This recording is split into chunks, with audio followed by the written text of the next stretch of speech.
Assalamualaikum warahmatullahi wabarakatuh. Selamat pagi, salam sejahtera bagi kita semua. Om Swastiastu, Namo Buddhaya, salam kebajikan. Yang terhormat Koordinator Program Studi S3 Ilmu Manajemen Universitas Negeri Jakarta, Profesor Dr. Hamidah SE MSI. Yang terhormat Promotor Ibu Dr. Igusti Ketut Agung Ulupui SE MSI AK. Kopromotor Bapak Agung Darmawan Bukdadi MM PhD.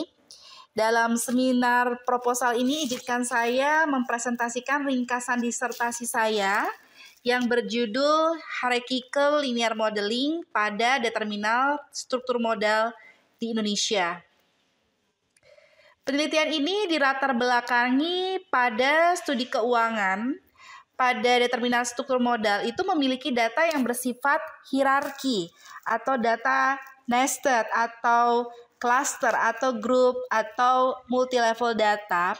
Namun biasanya data-data ini dilakukan dengan OLS atau ordinary least square ataupun menggunakan regresi data panel. Nah, hal ini dapat menyebabkan ecological fallacy, yaitu menarik kesimpulan data berdasarkan agregat data atau rata-rata data. Nah, jika tetap menggunakan OLS ataupun regresi data panel, maka model yang terbentuk itu akan bias. Nah, misalnya ini contoh data hierarki adalah sebagai berikut. Ada suatu penelitian ya. Contoh penelitian ini bertujuan untuk mengetahui apakah orang Indonesia itu bahagia. Baik itu dari faktor-faktor pribadinya atau individualnya ya, dan dalam kontekstual faktornya atau tempat tinggal di mana dia tinggal. Dalam hal ini kabupatennya. Nah, ini adalah data individual ya, data individual. Misalnya individu nomor 1, status kebahagiaannya dia tidak bahagia, pendapatannya 10 juta, usianya 48 tahun, jenis kelamin laki-laki, dan seterusnya. Kemudian ini disajikan juga data kabupaten ya. Ini adalah data di kabupaten. Ada 4 kabupaten, kabupaten 1, 2, 3, 4. Misalnya kabupaten 2 ya, kabupaten 2 itu memiliki anggaran kesehatan sebesar 30 miliar ya. Terus kemudian PDRB-nya adalah 5 triliun dan rata-rata kebahagiaan di kabupaten itu ya, jadi rakyatnya itu atau masyarakatnya itu bahagia. Kemudian rata-rata tingkat pendapatannya adalah 46 miliar dan di sini jenis kelamin rata-ratanya itu 52% ya. 52%. Nah, dari sini kita ingin tahu apakah kira-kira bagaimana kondisinya untuk masyarakat di konkretnya di dalam kabupaten tersebut, di masing-masing kabupaten tersebut. Kalau kita bicara mengenai rata-rata kabupaten, itu berarti tidak bisa kita jadikan bahwasannya itu menyeluruh untuk setiap masyarakatnya seperti itu. Nah, kemudian disajikan juga ya. Jadi dari data ini dikombinasikan, digabungkan menjadi data seperti ini. Ini data hierarki. Nah, ini data hierarki ini data yang berbeda. Ya, jadi dia adalah gabungan atau kombinasi dari data individual dan data kabupaten. Kita bisa lihat di sini ya. Untuk kabupaten tadi ada 4 ya, ini ada 1, 2, 3 di sini ya, nggak cukup tabelnya. Nah, ini individualnya. Jadi di kabupaten 1 ada individual 1, kabupaten 1 ada individual 2, kabupaten 1 ada individual 3 gitu ya. Kemudian ini adalah anggaran pelayanan publik per kapitanya ya. Kemudian PDRB dalam setiap kabupaten ya, berarti selalu sama dia ya di dalam setiap kabupaten gitu kan. Nah, terus kemudian sama juga seperti anggaran juga selalu sama. Dan ini umur berarti untuk masing-masing individual dan status kebahagiaannya diambil dari rata-rata kebahagiaan kabupaten seperti itu dan sebagainya. Nah, dari sini ini ada data yang sifatnya hierarki. Data ini kalau kita paksakan dengan menggunakan OLS seperti yang tadi saya gambarkan akan menghasilkan keputusan yang bias. Seperti itu. Nah, untuk data yang hierarki ini bisa macam-macam, bisa seperti ini contohnya, ini 2 level ya. Jadi level individual dan kabupaten, bisa 3 level, 4 level dan sebagainya, itu tergantung hipotesis apa yang kita gunakan. Nah, untuk data yang bersifat hierarki atau nested, sekali lagi yang seperti saya sampaikan ya, kalau kita gunakan ordinary least square maka akan terjadi ecological fallacy. Jadi apa itu ecological fallacy? Jadi ecological fallacy itu adalah drawing conclusion about specific individual based on aggregate data on the larger group, atau menarik kesimpulan data berdasarkan agregat atau rata-rata data. Ini misalnya di suatu kelas, siswa ini kalau kita hitung secara rata-rata nilainya tinggi. Namun sebenarnya itu adalah suatu keliruan ya. Ternyata ya tidak semuanya rata-ratanya tinggi. Tidak semua siswa memiliki IQ yang tinggi. Ada yang memiliki IQ yang rendah ya, yang ini 50 ini. Kemudian ada yang memiliki IQ sedang-sedang saja ya, 90 ini, dan 2 yang tinggi. Jadi cuma 2 yang tinggi. Seperti itu.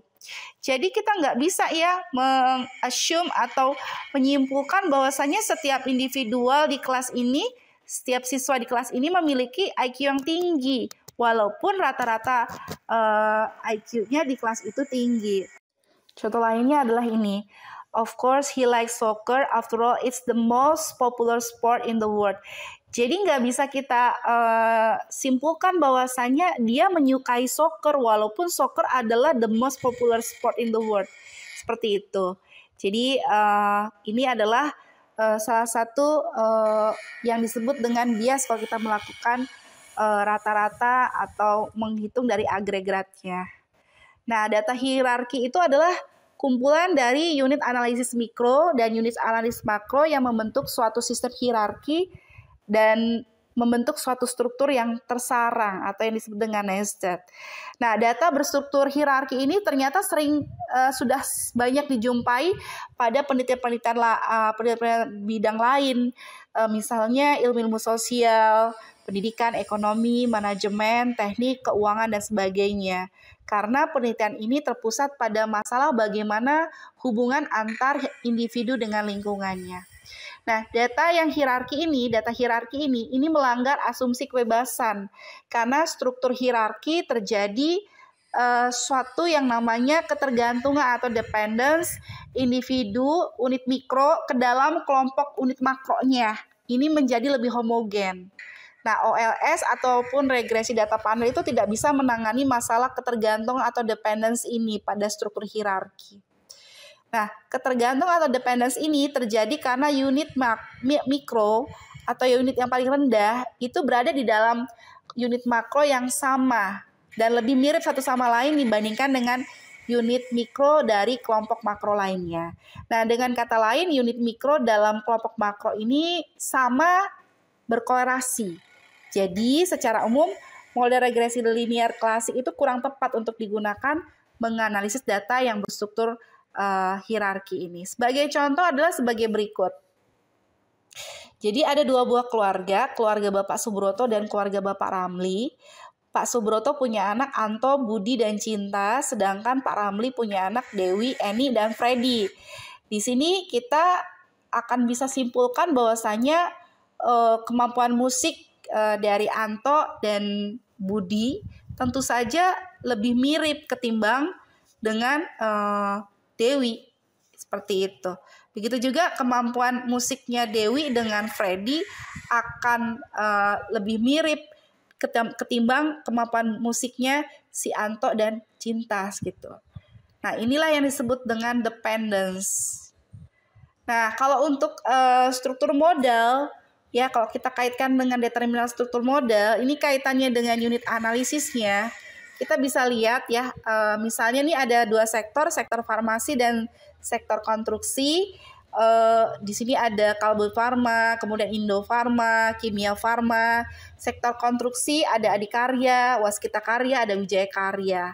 Tentu saja struktur modal Kalbe Farma dengan Kimia Farma lebih mirip ketimbang dengan Adikarya atau dengan Wijaya Karya. Begitu juga Waskita Karya dengan Adikarya, tentu saja struktur modalnya akan lebih mirip ketimbang Indofarma dengan ataupun dengan Kalbe Farma, seperti itu. Itu yang disebut dengan dependence.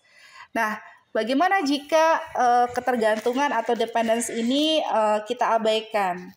Jadi, kalau kita mengabaikan ketergantungan, maka akan melanggar asumsi independensi yang seperti kita lihat di sini kan regresi linier, ANOVA dan uji T gitu ya. Itu kan dia harus ada asumsi independensi gitu. Nah, kalau di sini karena memang terjadi dependensi, maka akan terjadi korelasi antar klaster, atau di sini bisa jadi standar errornya itu kecil gitu ya. P-value-nya signifikan tapi sebenarnya dia incorrect gitu. Itu disebut dengan bias. Kemudian juga tentu saja dengan mengabaikan ketergantungan atau dependence ini berdampak kepada seseorang untuk mengambil kesimpulan yang valid dan handal, baik tingkat mikro maupun makro. Nah, sehingga dari situ perlu adanya strategi pemodelan yang lebih baik. Nah, salah satu pemodelan yang dapat digunakan untuk teknik analisis data berstruktur hierarki yaitu Hierarchical Linear Model atau HLM. Nah, di sini HLM ini dipakai untuk memodelkan determinan struktur model. Kenapa kita tertarik untuk meneliti struktur model? Jadi karena struktur model ini dipilih karena struktur modal ini sudah banyak yang meneliti, jadi pengujian empirisnya itu sudah diteliti lebih dari 50 tahun. Namun faktor-faktor yang mempengaruhi keputusan struktur modal atau determinan struktur modal itu masih tetap sulit untuk dipahami. Kayo Kimura 2011 itu berpendapat bahwasanya determinan tingkat tinggi itu penting dan perlu dilakukan untuk mengevaluasi keputusan struktur modal. Dan masih menurut Kayo dan Kimura, karakteristik industri penting itu menentukan dalam operasional perusahaan. Nah, bicara mengenai penelitian determinan capital structure, ada 90 penelitian dengan penelusuran literatur. Namun ternyata yang sudah meneliti menggunakan HLM, jadi determinan capital structure dengan menggunakan HLM hanya sedikit, hanya 8 paper yang dihasilkan. Jadi ini adalah bukti atau gambaran ya penelitian-penelitian yang meneliti tentang determinan struktur modal, dan yang sudah diwarnai kuning ini adalah penelitian-penelitian yang determinan capital structure dengan menggunakan HLM atau Hierarchical Linear Modeling. Ada Rick Van Ondelniel, kemudian Sandip Sinha Prandikumar, kemudian Denis Marinsek, kemudian Niloufar Rezaye Nejat Saista Waziozaman, ya, kemudian Kylie Dale Griffin, kemudian juga Eduardo Kakayo dan Herbert Kimura. Kemudian ada Rumeisa Bilgin dan ada Yong Xian Tan. Ya. Ini ada 90, selebihnya ini tidak menggunakan HLM. Nah, kalau kita lihat mengenai set of the art-nya ya, di sini dengan penelusuran analisis bibliografi dengan menggunakan Force Viewer dengan database Google Scholar, ternyata HLM itu sudah banyak dipakai di banyak bidang disiplin ilmu di berbagai penelitian. Di sini kita lihat HLM sudah merah ya. Jadi sudah banyak sekali penelitian di bidang lain yang menggunakan HLM. Kita bisa lihat juga HLM sudah mulai banyak dipakai mulai tahun di sini mulai tahun 2008 sudah mulai, dan semakin ke sini semakin banyak sekali pemakaian HLM dalam semua bidang disiplin ilmu. Namun bicara mengenai capital structure dengan menggunakan HLM ini masih sangat sedikit sekali. Kita bisa lihat di sini warnanya masih biru seperti itu. Jadi masih sedikit sekali penggunaan HLM dengan capital structure. Nah, kita bisa lihat juga ini juga dimulai dari tahun 2000. Ya, jadi semakin ke sini semakin 2016 ya semakin banyak ya. Semakin ke sini semakin banyak sudah mulai meneliti tentang HLM capital structure, tapi masih sangat terbuka peluangnya ya untuk penelitian ini seperti itu. Jadi masih sangat memungkinkan untuk meneliti dengan berbagai variabel di bidang keuangan atau di bidang yang lain, terutama di bidang keuangan ya. Untuk penggunaan HLM ini masih sangat-sangat jarang, padahal ini adalah teknik yang berdasarkan teori ataupun pendapat para ahli adalah teknik yang lebih baik ketimbang OLS. Nah, kalau kita bicara mengenai 8 paper, ini adalah 8 paper tersebut. Ini adalah 8 paper tersebut ya. Nah, kalau kita bicara mengenai gap teori dari 8 paper ini, saya akan rangkumkan di sini ya untuk hierarchical linear model ini, hierarchical determinant of capital structure dari Eduardo Cacaio. Ya, di sini dia menggunakan HLM 3 level, ada level firm, perusahaan, industri, dan country, negara. Kemudian variabel-variabelnya dia untuk variabel dependent dia menggunakan market leverage dan book leverage. Kemudian firm level variabelnya dia menggunakan growth, opportunities, profitability, distance from bankruptcy, size dan tangibility. Kemudian industry level variabelnya dia menggunakan munificence, dynamisms, dan HHI. Kemudian untuk country levelnya dia menggunakan stock market development, bond market development, sama financial system dan GDP growth. Kemudian gapnya di sini determinan level negara yang relatif rendah, sehingga karakteristik negara sebagai penentu leverage tidak layak untuk diteliti secara lanjut. Jadi kita bisa dijadikan penelitian ke depannya bahwasanya untuk level negara ini kecil sekali ya gitu. Kemudian implikasi manajerialnya adalah sebagai berikut. Sebagian besar leverage ini disebabkan oleh tingkat perusahaan yang menunjukkan bahwa manajer harus memfokuskan sebagian besar perhatian mereka pada perusahaan intrinsik karakteristik saat membuat keputusan pembiayaan. Seperti itu. Dan ini adalah gap, ini yang kedua, penelitian kedua dari Rumelsa Bilgim. Relative importance of country and firm-specific determinants of capital structure, a multi-level approach. Seperti itu, dia ada dua level, firm dan country. Kemudian variabelnya dia menggunakan leverage ratio aja. Kemudian firm levelnya dia menggunakan profitability, firm size, tangibility, non-debt tax shield, current liquidity. Country levelnya dia menggunakan corruption index, banking sector development, stock market development, shareholder right protection, kemudian creditor right protection, kemudian inflation rate, develop country dummy, dan financial system.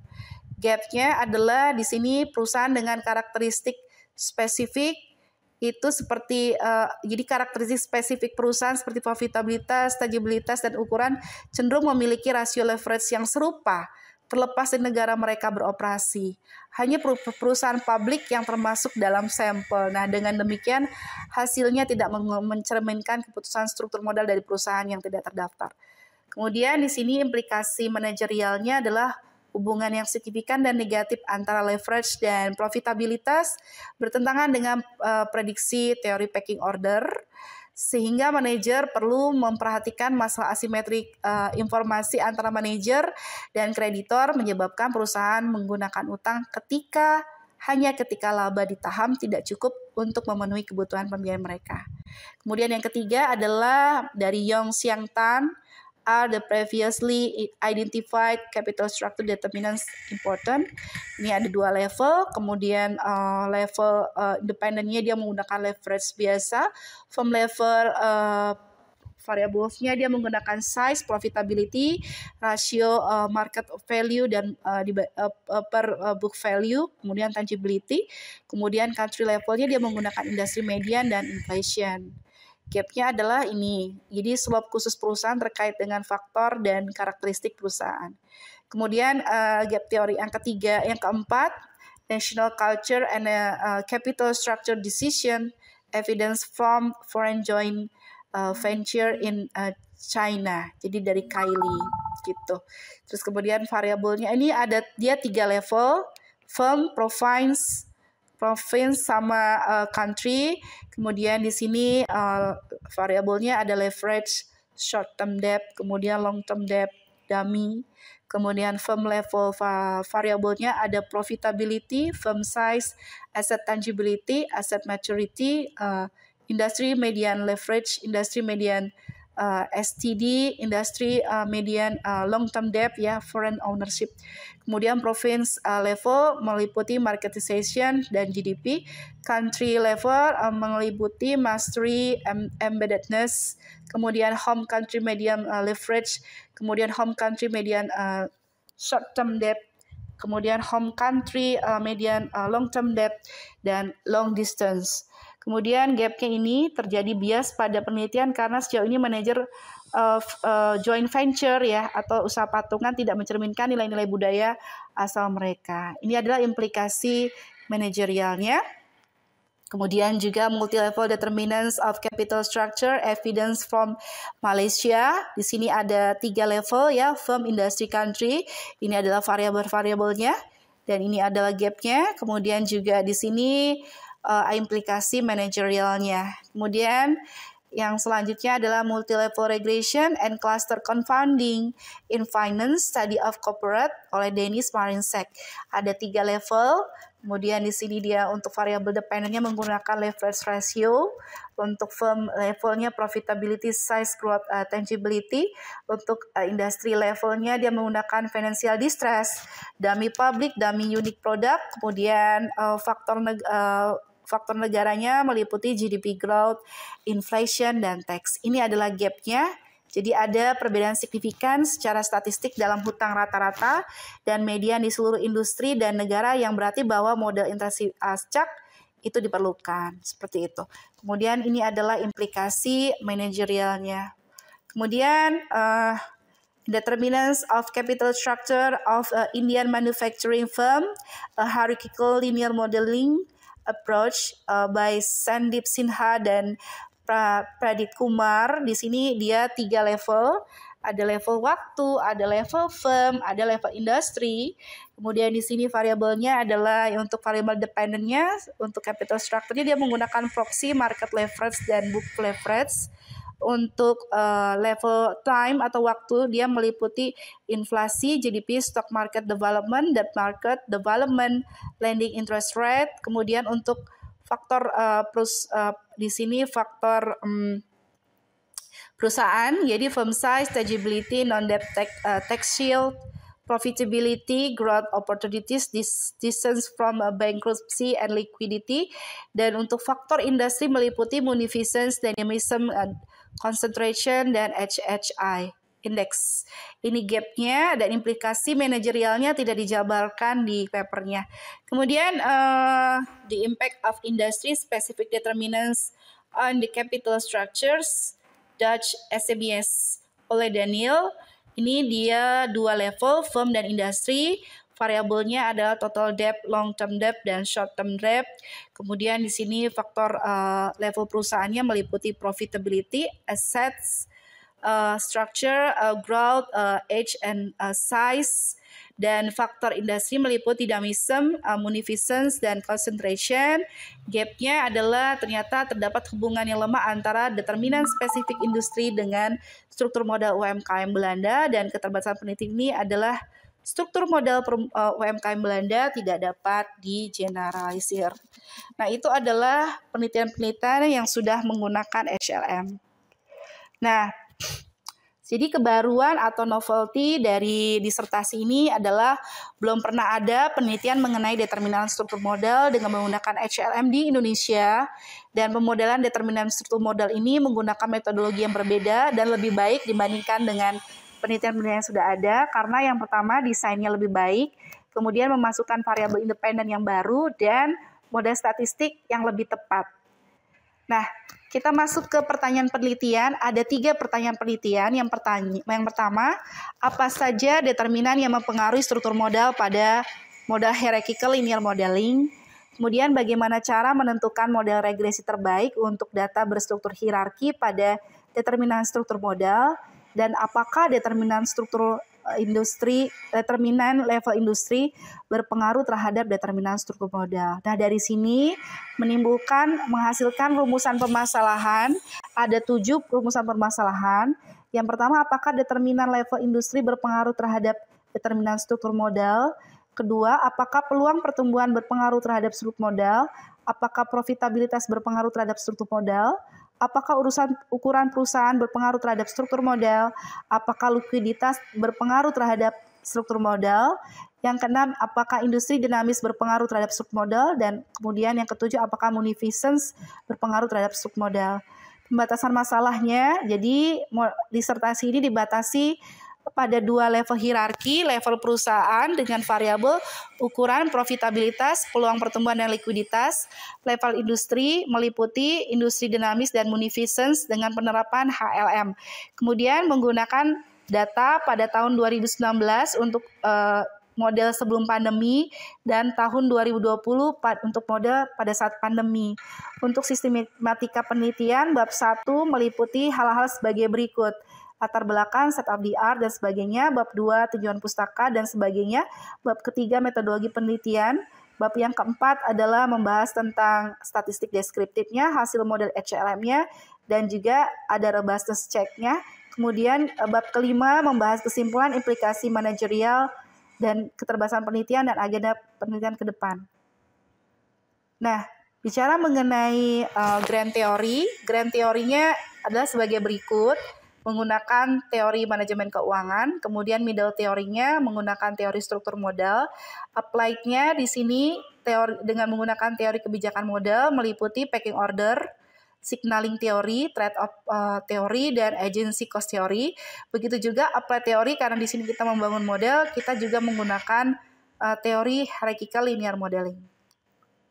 Nah, tujuan dari penelitian ini ada 2. Yang pertama, membangun hierarchical linear modeling pada determinan struktur modal perusahaan yang terdaftar di Bursa Efek Indonesia. Yang kedua adalah menganalisis pengaruh berbagai faktor pada level yang berbeda pada sudut pembiayaan perusahaan publik di Indonesia sambil mempertimbangkan sifat statis dan dinamis dari struktur modal dalam menganalisis determinannya. Output yang diharapkan adalah publikasi artikel ilmiah di jurnal internasional bereputasi. Kemudian kita masuk ke hierarchical linear modeling. Hierarchical linear modeling itu diperkenalkan oleh Goldstein, dan ini adalah merupakan desain statistik yang diatur di mana dia berada dalam struktur bersarang, ya. Ini seperti yang tadi saya jelaskan. Nah, kita akan masuk ke keunggulan HLM. Jadi HLM ini bisa menggabungkan prediksi antara level makro dan mikro, dan sehingga dengan hal seperti ini multi level tuh HLM ini dapat meningkatkan jumlah research question, dan di sini sehingga bisa memecahkan masalah terutama pada data yang berhubungan dengan hierarki makro mikro, serta menyediakan informasi yang lengkap untuk mengukur semua variabel. Nah, HLM itu keterbatasan HLM yang pertama tentu saja modelnya lebih rumit, lebih sulit untuk ditafsirkan dan diringkas. Kemudian sangat sensitif terhadap prediktor yang berkorelasi. Oleh karena ini sejumlah kecil prediktor yang relatif tidak berkorelasi harus digunakan. Kemudian harus memiliki kerangka teoritis yang kuat sehingga membantu untuk membatasi jumlah prediktor dan memfasilitasi keputusan tentang cara memperlakukannya. Kemudian Masalah multikolonialitas kadang-kadang dapat diselesaikan hanya dengan memusatkan variabelnya. Kemudian karena hierarchical linear model adalah perpanjangan dari regresi berganda, maka potensi efek distorsi outlier juga harus dipertimbangkan. Nah, di sini adalah kita akan bentuk teori dasar pemodelannya, matematisnya. Jadi, misalkan data dalam kelompok J dari jumlah yang berbeda, dari individual NJ dalam setiap kelompok. Dalam individu level 1 terdapat variabel bebas respon YIJ dan variabel bebas penjelas XIJ. Serta pada kelompok level terdapat variabel bebas ZJ. Sehingga terdapat persamaan model regresi terpisah pada setiap kelompok. Model regresi dua level pada satu variabel bebas adalah sebagai berikut. YIJ sama dengan beta 0J ditambah beta 1J XIJ ditambah EI, di mana indeks I menyatakan individu pada level 2 ke J, di mana I adalah 1, 2, dan seterusnya sampai NJ. Indeks J menyatakan tingkat level 2, J 1, 2, sampai M. Nah, dalam persamaan 2.1, beta 0 adalah intercept dalam regresi klasik. Beta 0 adalah slope regresi untuk variabel penjelas X dan EI merupakan residual error. Nah, dari sini diperoleh persamaan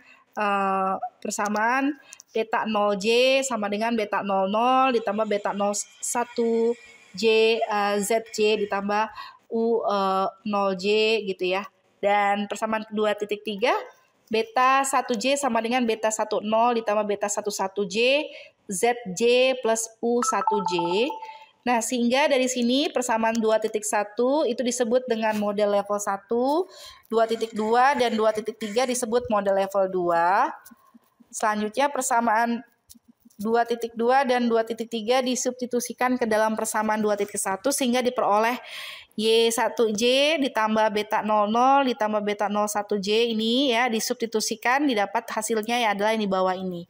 YIJ sama dengan beta 00 ditambah beta 01J ZJ ditambah beta 10 XIJ ditambah beta 11J XIJ ditambah U0J ditambah U1J XIJ plus EI, seperti itu. Nah, dari ini kemudian yang ini ya, yang ininya ya, ini merupakan efek tetap dan yang ininya disebut dengan efek acak. Nah, dari sini maka dibuat dalam bentuk matriks ya. Jadi bentuk matriksnya di persamaan 2.5 YIJ sama dengan X IJ beta ditambah ZJ UJ ditambah EI dengan I berjalan dari 1 sampai N dan J berjalan 1 sampai M. Terus kemudian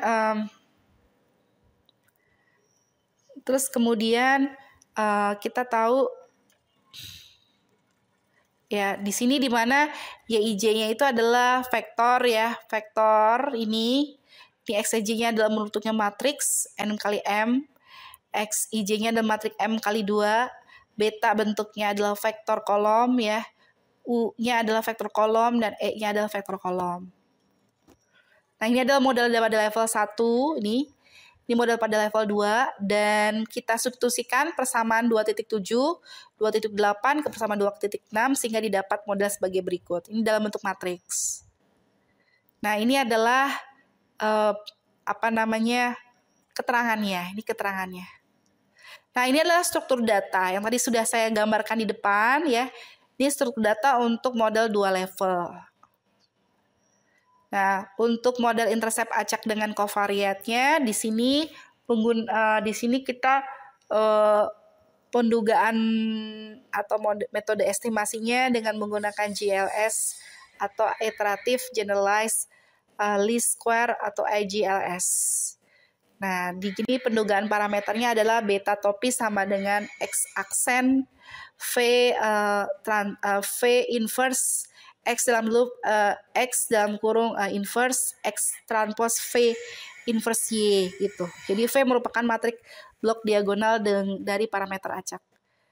Nah, nanti dikenal juga dengan ada istilah ICC. Jadi ICC ini merupakan rasio antar variasi klaster kelompok terhadap variasi totalnya. Nah, ICC ini merupakan proporsi dari variasi total di Y, variabel dependennya, yang disebabkan oleh pengelompokan atau clustering. Nah, ICC juga bisa diinterpretasikan sebagai korelasi antar pengamatan-pengamatan di dalam kelompok cluster yang sama. ICC dirumuskan sebagai S kuadrat B ya, jadi dia variasi ya, varians dari B dibagi varians dari B ditambah varians dari W. Nah, kita sekarang masuk ke determinan struktur modal. Nah, pada tahun 1958 dimulai dari Mondigliani Miller ya, itu mengemukakan bahwasanya hipotesis di bawah asumsi tersebut itu tidak realistis, menunjukkan bahwa struktur modal itu tidak mempengaruhi nilai perusahaan. Namun selanjutnya teori selanjutnya itu malah sebaliknya, malah memperkenalkan asumsi yang lebih realistis yang menunjukkan bahwasanya struktur modal itu mempengaruhi nilai pasar suatu perusahaan. Oleh Mondigliani Miller juga tahun 63, Hamada 1969, Rubinstein 73, Miller 77, Grossman dan Hart 82. Nah, teori ini mengarah pada pengembangan dua teori utama yang mencoba menjelaskan pembiayaan perusahaan, yaitu teori trade-off dan pecking order. Dan di sini Fama dan Friends ini berpendapat bahwa kedua teori pecking order dan trade-off itu memiliki kekuatan dan kelemahan masing-masing, dan tak ada satupun dari mereka yang mampu sepenuhnya menjelaskan struktur modal perusahaan modern. Nah, kedua teori ini, pecking order dan trade-off, itu harus digunakan sebagai suplemen dalam menjelaskan keputusan struktur modal perusahaan. Yang pertama adalah teori pecking order. Konsepnya pecking order itu berarti utang itu menjadi pilihan kedua setelah sumber pendanaan internal. Pecking order teori menjelaskan mengapa perusahaan yang sangat menguntungkan pada umumnya memiliki utang yang lebih sedikit. Hal ini terjadi karena bukan karena perusahaan tersebut mempunyai target debt ratio yang rendah, tetapi disebabkan karena perusahaan memang tidak membutuhkan dana dari pihak eksternal. Lanjut, teori yang kedua adalah trade-off, dikemukakan oleh Myers 1984, berpendapat bahwa perusahaan lebih memilih struktur keuangan berbasis hutang untuk meningkatkan nilai pemegang saham karena pemotongan pajak yang menjadikannya aset optimal. Teori trade-off merupakan teori yang memberikan ilustrasi bahwa struktur modal yang optimal dapat ditentukan dengan menyeimbangkan keuntungan atas penggunaan hutang dengan cost of financial distress atau agency problem. Kemudian teori signaling menurut Brigham dan Houston 2001, isyarat atau signal adalah suatu tindakan yang diambil perusahaan untuk memberi petunjuk bagi investor tentang bagaimana manajemen memandang prospek perusahaan. Sinyal ini berupa informasi mengenai apa yang sudah dilakukan oleh manajemen untuk merealisasikan keinginan pemilik. Kemudian teori agency merupakan suatu hubungan yang berdasarkan kontrak pemilik prinsipal dan agent sebagai pelaku utama. Ketidakseimbangan penguasaan informasi akan munculnya suatu kondisi yang disebut dengan asymmetric information, dan asimetri antara agent dan prinsipal itu dapat memberikan kesempatan kepada manajer untuk melakukan manajemen laba atau earnings management dalam rangka menyesatkan pemegang saham mengenai kinerja ekonomi perusahaan. Nah, menurut Scott, terdapat dua macam asimetris informasi. Yang pertama adalah adverse selection, yaitu suatu kondisi di mana manajer dan orang-orang dalam lainnya mengetahui lebih banyak informasi mengenai prospek perusahaan dibandingkan pihak luar. Manajer hanya menyampaikan informasi secukupnya dan tidak menyampaikan informasi penting lainnya yang dapat mempengaruhi pengambilan keputusan para pemegang saham. Kemudian moral hazard. Moral hazard adalah suatu kondisi di mana kegiatan yang dilakukan oleh seorang manajer tidak seluruhnya diketahui oleh pemegang saham maupun pemberi pinjaman, sehingga manajer dapat melakukan tindakan di luar pengetahuan pemegang saham yang melanggar kontrak dan etika. Nah, ini adalah implikasi teoritis struktur modal dan temuan teoritisnya. Jadi, dengan menggunakan teori kebijakan hutang ini didapatkan hubungan dari masing-masing faktor determinan capital structure dari firm, perusahaan, dan sektor ya industri dan dikaitkan dengan teori kebijakan hutang. Seperti ini. Nah, dari sini kita dapatkan hipotesis. Ada hipotesisnya ada 7 ya. Hipotesis pertama adalah terdapat pengaruh determinan level industri terhadap determinan struktur modal. Hipotesis 2 terdiri dari 2A dan 2B, terdapat pengaruh positif peluang pertumbuhan terhadap leverage. Itu teori agency, sedangkan yang negatif itu teori pecking order. Kemudian hipotesis 3 terdapat pengaruh positif profitability terhadap leverage, itu trade off, negatifnya itu pecking order. Kemudian hipotesis keempat, terdapat pengaruh positif ukuran perusahaan terhadap leverage, ini masuk ke dalam teori agency, sedangkan yang negatif itu teori pecking order. Hipotesis 5A, terdapat pengaruh luas positif likuiditas terhadap leverage, itu termasuk dalam teori trade off, sedangkan yang negatifnya pecking order. Dan hipotesis ke-6, terdapat pengaruh negatif industri dinamis terhadap leverage. Hipotesis ke-7, terdapat pengaruh negatif industri munificent terhadap leverage. Nah, kita sekarang masuk ke data penelitian. Untuk data level perusahaan dan level industri diperoleh dari database The Wall Street Journal yang merupakan aplikasi berbasis internet yang kuat untuk menanyakan database keuangan tentang kinerja perusahaan seluruh negara yang terdaftar pada bursa efek negaranya masing-masing. Kemudian populasi penelitian terdiri dari 709 perusahaan dan 12 sektor yang terdiri dari 69 industri yang terdaftar pada Bursa Efek Indonesia pada tahun 2019-2020 ya. Nah, sampel akhir mencakup 339 perusahaan yang terdapat di Bursa Efek Indonesia yang terdiri dari 34 industri sebagaimana yang diklasifikasikan oleh Bursa Efek Indonesia selama tahun 2019-2020, di mana karakteristiknya adalah perusahaan yang terpilih memiliki kekayaan besi positif dan penjualan positif. Kemudian yang kedua, berdiri sejak tahun 2000-an. Kemudian mempertahankan identitas mereka dan melaporkan laporan keuangan tahunan secara terus-menerus selama periode penelitian tanpa ada angka yang hilang untuk variabel yang diteliti. Dan di sini Bursa Efek Indonesia menerapkan IDX Industrial Classification atau IDX IC untuk mengklasifikasikan perusahaan tercatat. Nah, ini adalah 4 tingkat klasifikasi dari perusahaan-perusahaan di Bursa Efek Indonesia. Di sini kita bisa lihat sektor ada 12, kemudian subsektornya ada 35, industrinya ada 69, dan subindustrinya ada 130. Ini adalah sektor-sektor ADX, IC, energy, consumer clinical, cyclical, kemudian teknologi, basic material, healthcare, kemudian infrastructure, kemudian industrial, financial, transportation and logistic, kemudian consumer non-cyclical, kemudian property and real estate, dan listed investment product. Nah, ini adalah data penelitian dari masing-masing industri. Gitu. Dalam 9. Ini adalah formulasi variabel penelitiannya. Leverage itu dirumuskan sebagai long total debt per total asset. Munificence itu diperoleh dengan 1 waktu regresi terhadap penjualan dari industri selama 5 tahun sebelumnya dan periode di bawah analisis. Kemudian yang kedua, mengambil resiko kemiringan regresi koefisien terhadap nilai rata-rata penjualan selama periode yang sama. Dinamisme diukur dengan kesalahan standar koefisien slope regresi munificence dibagi dengan nilai rata-rata penjualan selama ini. Nah, ukuran menggunakan log size penjualan bersih, profitability EBIT dibagi total aset, growth itu MV saham ekuitas ditambah dalam kurung BV total aset dan BV net worth dibagi total aset, likuiditas ini adalah current asset dan current liability. Nah, kemudian selanjutnya di bab 3 nanti akan membuat model hierarchical linear modeling pada determinan struktur modal ya.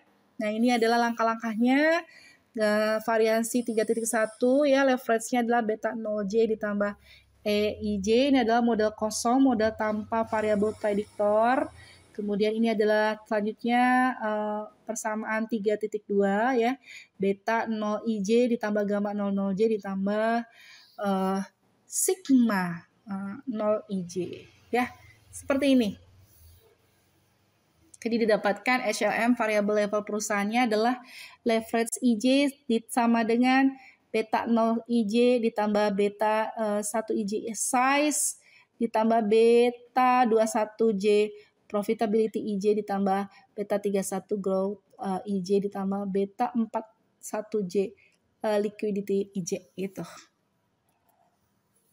Nah, seperti ini.